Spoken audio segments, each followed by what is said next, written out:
Bonjour à tous, aujourd'hui nous sommes le troisième dimanche de Pâques.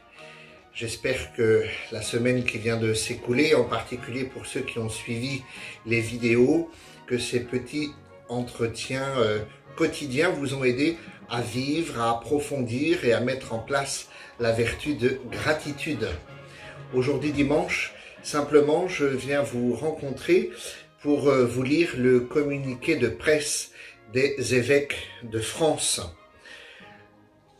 Les évêques, par vidéo interposée, se sont rencontrés cette semaine, le 24 avril, parce qu'ils n'ont pas eu la possibilité de se retrouver en conférence à Lourdes comme ils le font chaque printemps. Voilà donc le communiqué de presse de l'Assemblée plénière. C'est le communiqué final. Je vous le livre et vous le retrouverez pour le relire sur le site paroissial. La conférence des évêques de France s'est réunie en assemblée plénière exceptionnelle par visioconférence ce vendredi 24 avril après-midi. Il s'agissait pour les évêques de se retrouver alors qu'ils n'ont pas pu tenir leur assemblée de printemps à Lourdes, notamment pour évoquer ensemble les délais et les modes du confinement, non seulement des cérémonies liturgiques, mais aussi des activités catéchétiques et caritatives de l'Église. Les évêques sont profondément conscients de l'impatience des fidèles à se retrouver pour célébrer et nourrir leur foi et la partagent. Ils entendent de l'urgence que tous ceux qui le peuvent puissent s'impliquer davantage auprès des plus pauvres.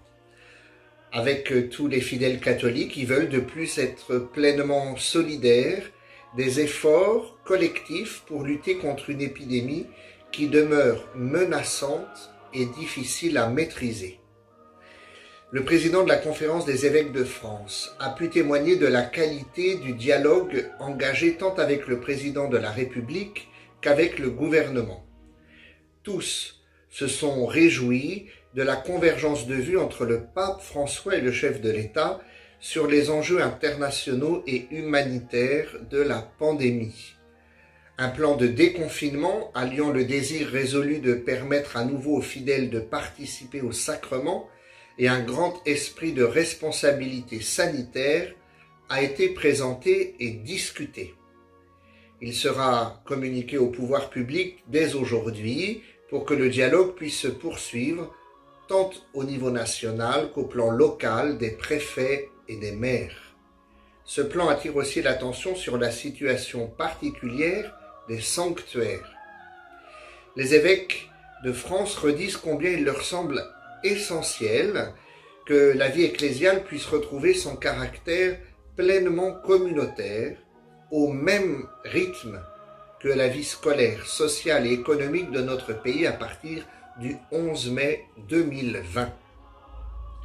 Il remercie solennellement le personnel soignant et tous ceux qui permettent à notre société de fonctionner malgré la crise sanitaire en cours.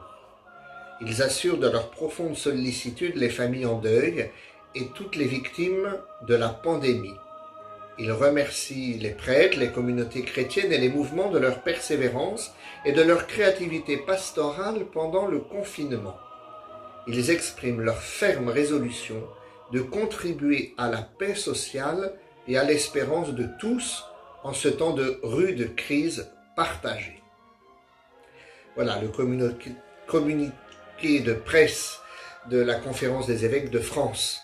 Alors nous attendons, et vous et moi, les résultats de ces concertations entre l'Église qui est en France ainsi que le gouvernement pour savoir comment nous allons pouvoir continuer à vivre notre vie chrétienne au-delà du 11 mai. Il nous faut donc pour l'instant beaucoup de patience, d'espérance et nous continuons à prier parce que, et vous et moi, nous avons le grand désir de nous retrouver pour célébrer ensemble dans nos églises et nous n'oublions pas aussi la grande difficulté en ce temps de tout un tas de personnes, en particulier les futurs mariés qui ont dû décaler une fois et peut-être même deux fois leur célébration de mariage C'est la même chose pour un certain nombre de familles qui demandent le sacrement de baptême. Et bien sûr, nous portons dans notre prière les enfants de notre paroisse qui, cette année, auraient dû communier dans les jours, les semaines qui viennent. Alors voilà, nous sommes dans la confiance, dans l'espérance et nous sommes surtout patients. Belle journée à vous et bonne nouvelle semaine de confinement. À demain.